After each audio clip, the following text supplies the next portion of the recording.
Hi, Misako. Hello, Janna. Konnichiwa. We're here in New York City together because Misako is visiting from Wisconsin. Finally. And I wanted to ask you, you have a book coming out. Yes. Yay. Bounce Back 2, No Such Thing as Perfect. It's gonna be out. It's about Emma. She's a complicated character. She's based on maybe 40% me when I was kind of shadow of my super smart brother when we were a teenager, and 60% of my students who are struggling with perfectionism. Yeah. Because every time I visit school, I met so many kids who just so afraid of making mistakes and really hard to let things go. And they're like, oh, wow, this is a big deal because every time I go, I meet all the time and I can't stop thinking about it. So I thought this is a topic I gotta work on, and I thought Emma is gonna be the perfect one for this theme. That's why I started working on Bounce Back 2. So, I have a question. Emma is not always very likable. No. I know. But I think it's interesting because I think you told me that when you were first working on book 2 in the series, that a lot of your students told you that they wanted it to be about Emma. Yeah. So why do you think they like her, even though she's kind of not very nice? Right. I think sort of like when I was making a Bounce Back 1, sort of I left the kind of afterthought or sort of idea that like there's something about her. There's all these reasons why she acts that way. A little bit aggressive, like why she gets so mean to specific character Nala, and why does she pick on Lyrical? Because there's all these reasons in there, and I think a reader sort of like caught it. That's why. And also she's pretty too. Pretty girl. I mean, popular. She's in a main character and member in a basketball team. Right. So by the end of the book, do you feel like she's learned her lesson? Is she a little bit of a nicer person by the end? I hope so. You gotta read the book to find You out. gotta read it. You gotta read it.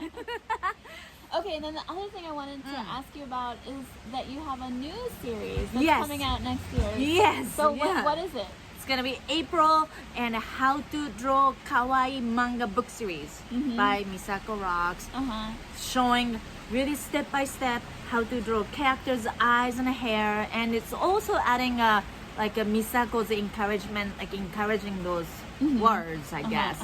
Because when I teach, it's not about drawing technique; it's about also like gaining confidence and just it's okay to make mistakes and learn from there and bouncing back.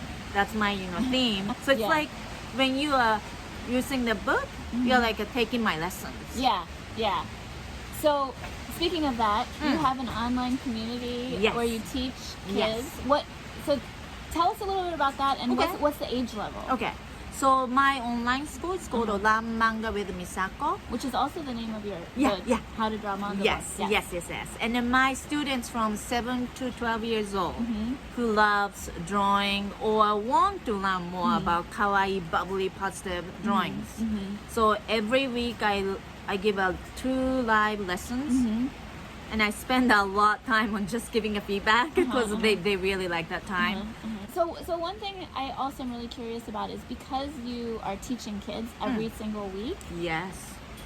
How does that impact you as a storyteller? Like, I mean, as a let's say technically time, it's pretty hard because every day I feel like 24 hours I'm on.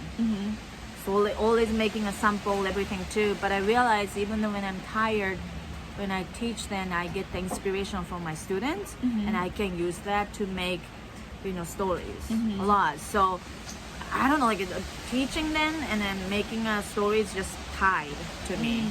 So I can't stop. It gives you momentum. Yeah. So I guess I'm gonna do this forever and ever.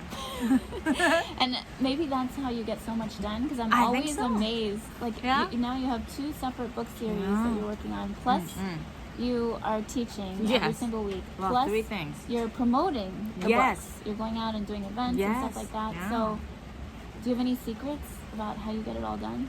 Nothing. Well, no, how do you get it done? How? Well, I think I'm just really disciplined. Okay. for sure. Ever since I was little, I'm always disciplined. I'm kind of known for that. And I like challenge. Okay. I love just I guess myself working really hard. Do you plan? Do you plan your week like this? I'm gonna get this done and this done and this done. Yeah, because you Okay. taught me. Until then, yeah, I don't know It was how to do freeform? it. Yeah.